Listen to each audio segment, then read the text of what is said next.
मेरी प्रिय माताओं बहनों, स्वागत करते हैं अपने चैनल गाँव की धुन में आप सभी का। आज हम लेकर आए हैं बहुत ही प्यारा सा कहरवा गीत। एक बार ज़रूर सुनिएगा, गीत को पूरा सुनिएगा और आप सबको गीत पसंद आए तो वीडियो को लाइक करिएगा, चैनल को सब्सक्राइब करिएगा, वीडियो को ज़्यादा से ज़्यादा शेयर करिएगा और एक छोटा सा प्यारा सा कमेंट ज़रूर करिएगा। अपना आशीर्वाद ज़रूर दीजिएगा। अरे हम ऐसन नारी नाही पहुबा मोर बलमुआ, हमरे जैसन नारी नाही पहुबा मोर बलमुआ, हम जैसन नारी नाही पहुबा मोर बलमुआ।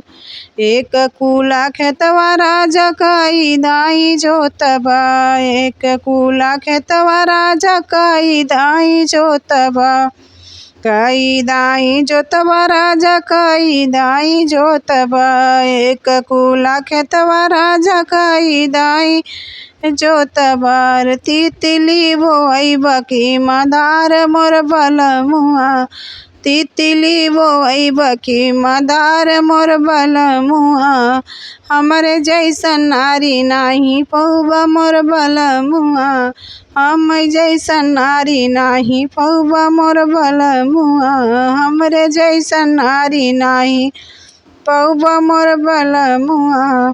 एक रत्ती सोना राजा कई दाई जोखबा, एक रत्ती सोना राजा कई दाई जोखबा, कई दाई जोखबा राजा कई दाई जोखबा, एक रत्ती सोना राजा कई दाई जोखबा। टिकवा गढ़ैबा की झूलनिया मोर बलमुआ, अरे टिकवा गढ़ैबा की झूलनिया मोर बलमुआ, हमरे जैसन नारी नाही पैबा मोर बलमुआ, हमरे जैसन नारी नाही पैबा मोर बलमुआ, हमरे जैसन नारी नाही पहुबा मोर बलमुआ।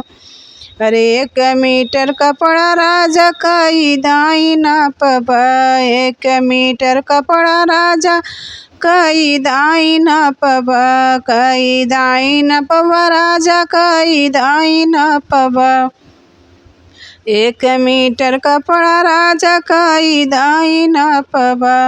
अरे लहंगा सियैबा की रुमाल मोर बलमुआ, लहंगा सियैबा की रुमाल मोर बलमुआ, अरे लहंगा सियैबा की रुमाल मोर बलमुआ, हमरे जैसन नारी नाही पहुबा मोर बलमुआ, हम जैसन नारी नाही पहुबा मोर बलमुआ।